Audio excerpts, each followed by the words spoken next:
오늘은 에베소서 강의 새 신앙 새 생활 시리즈 네 번째 시간입니다. 말씀과 성령의 인도를 확신하는 삶이라는 제목으로 함께 말씀의 은혜를 나누겠습니다.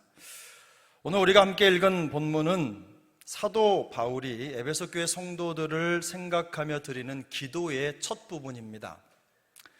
성부와 성자와 성령 하나님께서 성도를 위해 하신 일을 생각하면서 하나님께 깊은 찬송을 드린 후에 바울은 곧바로 그 생각을 옮겨서 성도를 위한 감사와 중보 기도를 올려드립니다. 바울은 성도들에 대한 감사의 제목을 언급하면서 기도를 시작합니다. 그 부분이 오늘 우리가 함께 읽은 15절, 16절 내용인데요. 이로 말미암아 주 예수 안에서 너희 믿음과 모든 성도를 향한 사랑을 나도 듣고 내가 기도할 때에 기억하며 너희로 말미암아 감사하기를 그치지 아니하고. 바울이 성도를 생각하며 감사 기도를 드리는 이유가 있습니다. 그 첫 번째 이유는 성도들의 믿음 때문입니다. 바울이 복음을 전한 후로 에베소 교회 성도들의 믿음은 계속해서 성장을 했습니다. 바울이 로마의 감옥에 갇혀 있었다는 것을 감안하면 에베소 교회 성도들을 떠나온 지 대략 5년이 넘었습니다. 긴 시간이 흐른 거죠. 간간히 전해오는 소식으로 성도들이 어떻게 지내고 있는지 안부를 전해 들었을 뿐 직접 만날 수 없는 시간이 꽤 많이 흘렀습니다. 하지만 바울은 감사했습니다. 에베소 교회 성도들이 예수 안에서 믿음으로 계속 성장하고 있다는 소문이 들려왔기 때문입니다. 아마 지인들이 바울을 방문할 때마다 에베소 교회 성도들이 이렇게 잘하고 있다는 소식을 전해 주었을 것입니다. 성도들에 대한 좋은 소식을 들을 때마다 바울은 마음이 아마 많이 흐뭇했을 것입니다.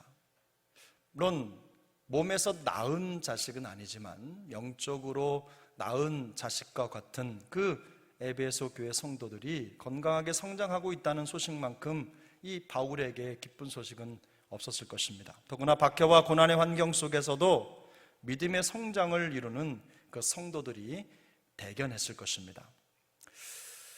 제가 얼마 전에 반가운 카톡 문자가 하나 들어왔습니다. 과거에 함께 신앙생활을 하던 교구 성도가 보낸 문자였습니다. 카톡을 자주 확인하지 않는 탓에 한참이 지나서야 그 답신을 보내드렸습니다만 매우 기쁜 소식이었습니다. 이 부부는 결혼을 한 후에 남편이 갑작스럽게 실직을 하는 어려운 상황을 겪었습니다. 정확하게 기억은 제가 나질 않는데 하여튼 어려운 과정에 살던 집마저도 전부 다 이렇게 떠나야 하는 그런 상황이 벌어진 겁니다. 설상가상으로 임신 중이던 아내 집사님이 출산을 했는데 그 아이가 며칠 만에 숨을 거두는 안타까운 일까지 생겼습니다. 이 충격으로 아이 엄마는 깊은 우울증 증세까지 보이면서 더 이상 아이를 가질 수 없을 정도로 극도로 예민해졌습니다. 그래서 두려워서 겁나서 아이를 가질 수가 없다고 하소연을 했습니다. 이런 안타까운 상황 속에서 서로 하나님의 도우심을 바라보면서 오랜 기간 함께 기도했습니다. 제가 여수 내려오기 전에 한번 만나서 함께 식사하고 제 아내와 인사를 건네드렸습니다. 그런데 얼마 전에 신앙생활도 아주 잘하고 또 직장도 잘 다니고 그 다음에 건강하고 예쁜 아기를 둘씩이나 낳아서 아이들과 함께 찍은 사진을 보내온 겁니다. 특별히 신앙생활을 잘하고 있다는 소식에 마음에 참 감사했습니다. 제가 한 일도 아닌데 그 소식을 듣는 것만으로도 그 부부가 대견스럽고 이 일을 이루신 하나님께 감사했습니다. 요즘이야말로 믿음이 성장하는 광경을 찾아보는 것이 쉽지 않은 시대입니다. 연약한 성도들의 마음을 미혹하고 넘어지게 할 일들이 너무 많기 때문입니다. 이런 상황 속에서 객지에 나간 자녀들이 그저 잘 지내고 있다는 소식을 듣는 것만으로도 부모는 안도합니다. 그런데 잘 지낼 뿐 아니라 신앙생활도 잘해서 영적으로 계속 성장하고 있다는 소식을 들을 때면 그것처럼 대견하고 기쁜 일도 없습니다. 바울은 그저 복음의 씨앗을 뿌렸을 뿐인데 이토록 잘 성장해서 믿음의 진보를 이루어가는 성도들 생각에 하나님께 깊은 감사를 드렸습니다. 자녀와 가족을 둔 우리 모두에게도 이런 좋은 소식이 많이 들려줄 수 있기를 바랍니다. 우리 가족, 우리 자녀들이 믿음의 진보를 이루고 있다는 희소식이 우리 모두에게 더욱더 자주 그리고 많이 들릴 수 있기를 축복합니다. 마찬가지로 어디선가 우리의 소식을 기다리는 가족들이 있을 것입니다. 그 가족들에게 우리도 믿음 안에서 잘 성장하고 있다, 우리도 믿음 생활 잘 하고 있다는 좋은 소식을 전해주는 우리 모두가 될 수 있기를 예수님의 이름으로 축복합니다. 바울의 에베소 교회 성도들의 소식을 듣고 감사 기도를 올리게 된 두 번째 이유는 그들에게 모든 성도를 향한 사랑이 넘쳤기 때문입니다. 바울은 성도들이 자신의 형제나 가족같이 가까운 지인들만 사랑했다고 말하지 않았습니다. 모든 성도를 향한 그들의 너그러운 사랑을 칭찬합니다. 성경에는 에베소 교회 성도들이 어떤 방법으로 사랑을 실천했는지 구체적으로 기록되어 있지는 않습니다. 그러나 짐작하건대 과부나 고아와 같은 어려움에 처한 사람들을 도와주었을 것입니다. 나그네와 같은 사람들을 따뜻하게 환대하고 그들의 필요를 공급했을 것입니다. 지금 우리가 하는 것처럼 소년, 소녀 가장을 돕고 노인이나 또 어려움을 당한 지역사회 여러 영혼들을 돕고 그들의 필요를 채우며 함께 공동체를 이루며 살아갔을 것입니다. 여러 지역에 흩어져 있는 교회들 중에서 어려운 교회들을 선별해서 그들에게 선교 헌금을 보내고 여러 모양으로 복음 사역에 협력했을 것입니다. 성도들이 함께하는 믿음의 형제 자매들에게 뿐만 아니라 지역사회와 여러 지역에 사랑의 손길을 보내고 있다는 그들의 사랑의 소식이 바울에게는 큰 감사의 제목이었습니다. 하나님을 향한 그들의 사랑이 사랑의 실천을 통해 세상으로 드러나고 있었기 때문입니다. 가시거리라는 말이 있습니다. 눈으로 볼 수 있는 정도의 거리를 말하는 거죠. 눈으로 볼 수 있는 거리를 가시거리라고 불러요. 근데 이 말씀을, 이 용어를 저는 신앙생활에 좀 적용을 해봤습니다. 우리가 하나님을 사랑한다고 말할 때 그 사랑은요, 마치 지평선 너머에서 보이지 않는 깃발과도 같습니다. 아주 멀리 있는 것 같죠. 말하지 않으면 볼 수 없는 아주 먼 곳에 있는 깃발 같아요. 그런데 하나님을 사랑한다는 이 신앙의 깃발이 눈에 보이게 나타나는 것이 바로 다른 사람을 향한 사랑입니다. 가시적인 사랑인 거죠. 주님께서는 너희가 서로 사랑하면 이로써 모든 사람이 너희가 내 제자인 줄 알리라고 말씀하셨습니다. 우리가 주님을 사랑한다면 그 사랑이 서로 사랑이라는 가시적인 모습으로 나타난다는 것입니다. 흔히 성도들은 남들이 뭐라든 나 혼자 하나님의 말씀 잘 지키면서 신앙생활만 잘하면 된다는 생각을 가지고 있는 분들이 종종 있습니다. 성도 중에는 진리를 고수하는 것이 좋은 신앙이라고 생각합니다. 나쁜 신앙이라고 말씀드리는 게 아닙니다. 그러나 진리만 고수하는 신앙은 건강하지 않은 신앙입니다. 신앙생활의 실상이 그렇지 않기 때문입니다. 진리만 고수하려 하고 사랑이 없는 교회는 더 이상 교회가 아닙니다. 성경 도리만 가르치고 습득하는 학습장에 불과한 것이죠. 진리만 고수하려는 사람들만큼 이율배반적이고 배타적인 사람들도 없습니다. 그런 공동체는 살은 없고 뼈만 앙상하게 남은 생선과 같은 공동체입니다. 여러분, 친구를 만나서 대화를 한다고 생각해 보십시오. 할 얘기만 하고 딱 가는 친구에게 정이 붙습니까? 제가 괜한 질문을 드렸습니까? 정내미가 떨어지겠죠. 한 번이면 몰라도 매번 만날 때마다 자기 할 얘기만 하고 등을 돌리고 가는 친구를 보면서 야, 사랑스럽다, 정말 친근하다, 이렇게 말하는 사람은 없을 겁니다. 아마 정이 뚝 떨어질 것입니다. 마치 진리만 고수하는 교회는 그런 모습이라는 거예요. 진리를 지켜낸다는 명목으로 교리의 잣대를 여러 사람에게 들이대기도 합니다. 아직 성장이 필요한 지체들을 교리적인 가시로 찌르고 상처를 내기도 합니다.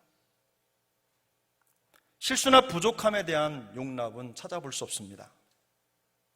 진리를 지켜내기 위해 어쩔 수 없다고 자신을 변호합니다. 그리고 신앙을 잘 지켜내고 있다는 잘못된 확신에 차 있을 수도 있습니다.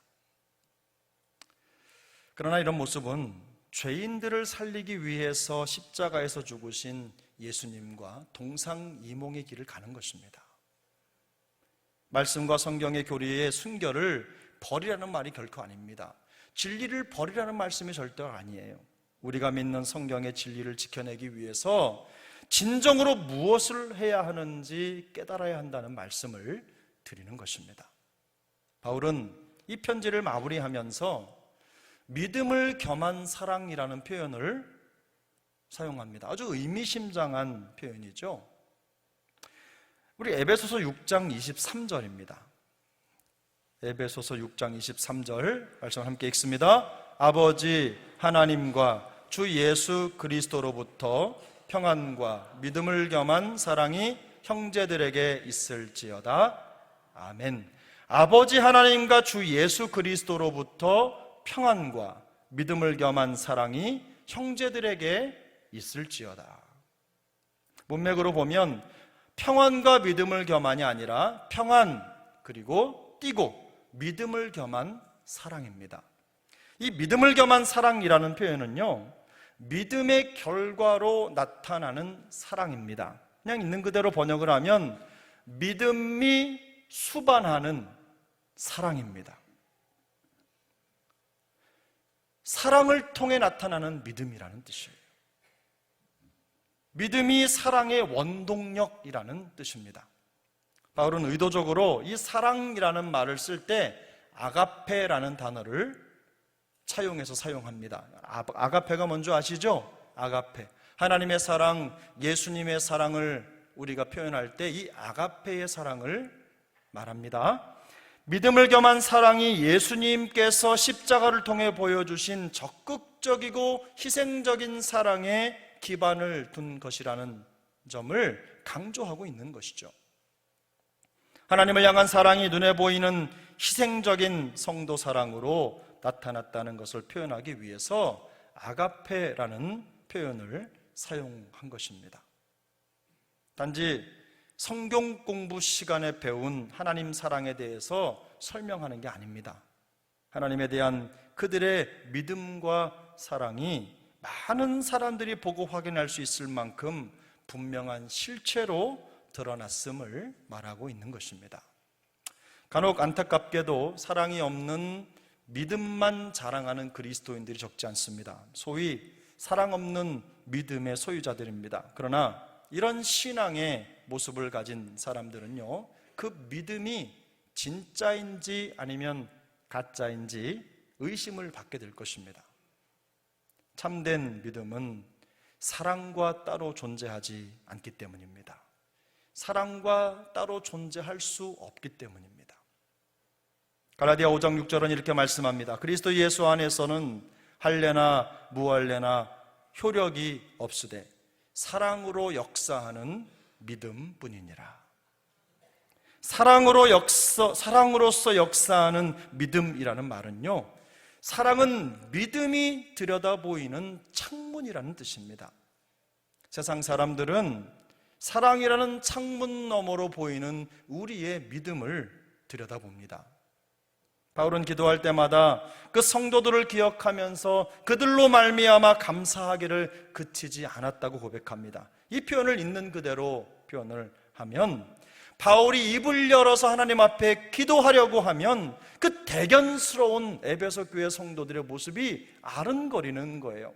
그들의 사랑의 사역, 사랑의 헌신의 모습이 가슴속으로 훅훅 들어오면서 그들을 통한 감사를 하나님 앞에 드릴 수 없었다는 고백을 지금 하고 있는 것입니다. 기도하려고 앉으면 주여 하고 한숨 먼저 나오는 그런 사람들도 있지 않습니까?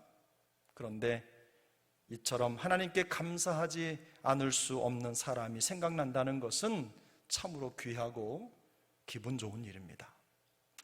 이런 분들이 기도할 때 생각나면 기도가 그냥 술술술술 풀리는 거예요.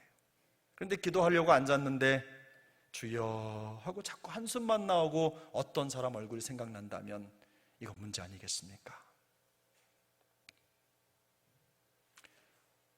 우리는 누군가에게 기도 술술 나오는 기분 좋은 사람으로 생각나기를 소망합니다. 요한일서 3장 14절은 이렇게 말씀합니다. 우리는 형제를 사랑함으로 사망에서 옮겨 생명으로 들어간 줄을 알거니와 사랑하지 아니하는 자는 사망에 머물러 있느니라. 사도 요한은 우리가 예수 그리스도의 사랑을 입고 생명에 들어간 증거가 형제 사랑으로 나타나야 된다는 것을 생명과 사망의 대조를 통해서 강조하고 있습니다. 그 사랑을 실천하는 자가 진정한 생명을 가진 자라는 뜻입니다. 미국의 강해 설교자 존 메가더 목사님이 말했습니다. 견고한 신학은 중요하다. 그러나 견고한 신학이 사랑을 대신하지는 못한다. 사랑이 없으면 최고의 교리라도 소리나는 구리와 울리는 꽹과리와 같다. 참된 구원은 머리에서 가슴으로 내려와 다른 성도와 세상으로 흘러 불신자에게까지 이른다. 참된 구원은 참된 사랑을 낳는다. 옳은 말이라고 생각합니다. 그리고 믿음과 신앙과 사랑의 관계를 아주 잘 표현했다고 생각합니다. 그러므로 하나님을 향한 우리의 사랑이 누구라도 볼 수 있는 보이는 사랑, 가시적인 사랑으로 더욱더 풍성하게 나타날 수 있기를 예수님의 이름으로 축복합니다. 에베소 성도들의 믿음과 모든 성도에 대한 사랑은 멀리 떨어져 있는 바울에게 진한 감동을 주었습니다. 그가 이토록 성도에 대한 소식에 감사 기도를 드리는 이유는 그들이 처한 상황을 너무 잘 알고 있었기 때문입니다. 물론 믿음과 사랑의 성장을 이룬 것도 귀합니다. 거기에 더해서 결코 녹록하지 않은 현실 속에서 성도의 신앙이 눈에 띄게 자라고 있는 것도 빼놓을 수 없는 감사의 제목입니다. 바울 자신도 로마 감옥에 갇혀 지내는 상황이 현실이긴 하지만 성도들이 처한 상황도 좋지는 않았습니다. 혹독한 핍박과 박해를 직면하고 있었기 때문입니다. 바울편에서 보면 성도들의 소식을 일방적으로만 들은 것 같이 우리가 글을 읽지만 그렇지는 않습니다. 바울이 성도의 소식을 들은 것처럼 성도들도 바울의 소식을 전해 들었습니다. 자신들에게 복음을 전해든 사도 바울이 감옥에 갇혀 고초를 겪고 있다는 소식을 들었을 것입니다. 성도들의 입장에서는 예사롭지 않은 상황에 매우 당황스러웠을 것입니다. 왜냐하면 한순간에 자신들의 생명을 건져준, 복음을 선물해준 리더가 갇혔다는 소식을 들었기 때문입니다. 순식간에 리더를 잃어버린 거예요. 충분히 낙심이 될 수 있는 상황입니다. 이런 낙담의 현실 속에서 소나기는 일단 피하고 보자는 마음으로 핍박이나 박해를 피해서 숨었을 수도 있습니다. 충분히 그럴 수 있죠. 이해가 되니까요. 현실이 이러니 어쩔 수 없는 일이라면서 자기 합리화를 할 수도 있는 상황입니다. 정말로 많은 성도님들이 이렇게 자기 합리화를 하지 않습니까? 내가 그럴 수밖에 없었어. 어쩔 수 없었어. 이해해줘. 주님도 이해하실 거야. 이렇게 하면서 자기 합리화를 하는 거죠. 그러나 에베소 교회 성도들은 그렇지 않았습니다. 그들은 바울이 전해준 복음의 등불을 들고 담대하게 믿음의 자리를 지켰습니다. 낙심과 절망의 상황이 오히려 그들에게는 믿음의 진보와 사랑의 능력을 나타내는 기회가 된 것입니다. 그러면 이들이 현실의 어려움을 극복하고 믿음과 사랑의 진보를 이룰 수 있었던 힘이 어디에서 나온 것입니까? 본문 15절인데요 15절을 한 번 더 읽겠습니다. 15절 함께 읽습니다. 이로 말미암아 주 예수 안에서 너희 믿음과 모든 성도를 향한 사랑을 나도 듣고. 근데 여러분, 여기에 이로 말미암아라는 표현은요, 성경을 원문 그대로 번역을 하면 이러한 이유 때문에 라는 뜻입니다. 이러한 이유 때문에 라는 말은 바울이 앞에서 말했던 내용을 가리키는 것입니다.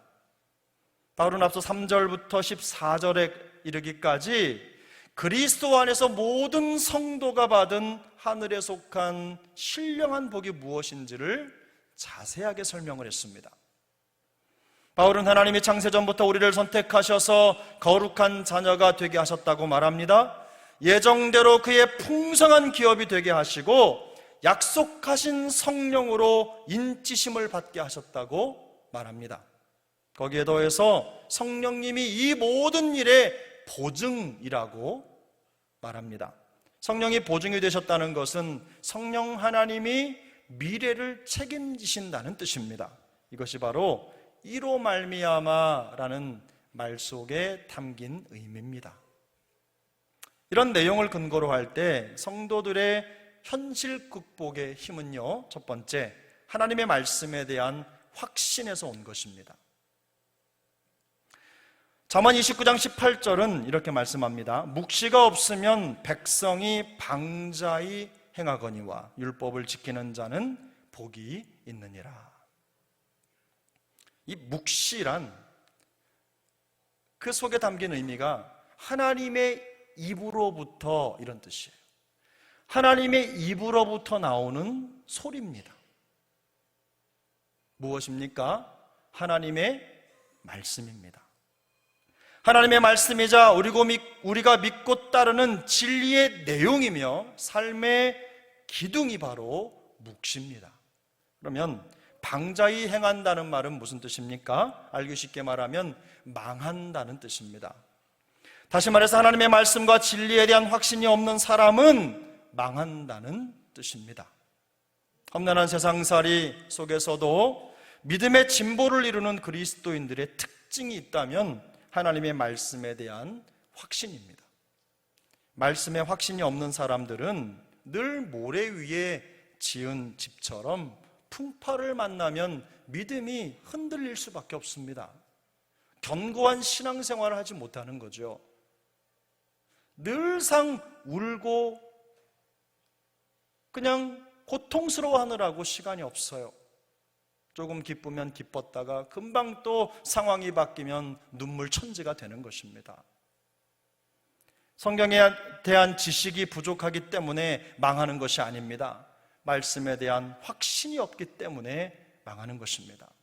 주님이 우리를 위해 어떤 일을 행하셨는지 깨달음도 없고 확신도 없기 때문에 망하는 것입니다. 저는 지식이 많은 사람 중에 믿음으로 망하는 사람 많이 봤습니다. 참혹한 거죠.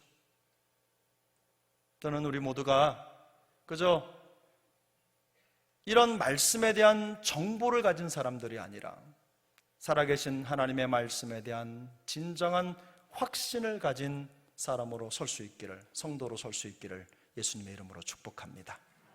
두 번째, 성도들이 현실 극복의 힘은요, 성령님께서 끝까지 인도하실 것이라는 확신입니다. 인도에 대한 확신이 있었기 때문에 이들은 고통을 견딜 수 있었어요. 이 인도에 대한 확신이 그들이 현실의 고난을 이기는 능력이 된 것입니다. 시편 48편 14절은 이렇게 말씀합니다. 우리 다 같이 함께 읽겠습니다. 이 하나님은 영원히 우리 하나님이시니 그가 우리를 죽을 때까지 인도하시리로다. 아멘.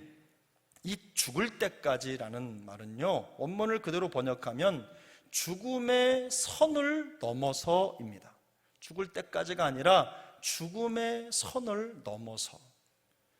다시 말해서 죽을 때까지 인도하시리로다 라는 것은 영원히 인도하시리로다와 같은 표현인 거죠. 시인이 이처럼 하나님의 영원한 인도를 확신하는 이유는 영원하신 하나님이 우리의 하나님이시기 때문입니다. 하나님이 목자가 되셔서 양떼와 같은 당신의 백성들을 영원히 인도해 주실 것을 확신한 것입니다. 비록 어떤 핍박의 상황이 벌어진다 하더라도 성령님께서 끝까지 인도해 주실 것이라는 확신이 있기 때문에 감사하면서 믿음의 자리를 지킬 수 있었던 것입니다. 이 확신이 어려움 속에서도 낙심하지 않고 믿음과 사랑의 진보를 이룰 수 있는 원동력이 된 것입니다. 사실 신앙생활을 하는 우리 모두는 목표가 같습니다. 저의 목표나 우리 장로님들의 목표도 같습니다. 우리 집사님, 권사님, 우리 모든 성도님들과 우리 모두는 같은 목표를 가지고 신앙생활을 합니다. 믿음도 잘하고 사랑도 잘하는 것입니다. 매일매일 예수님을 닮아가는 것입니다.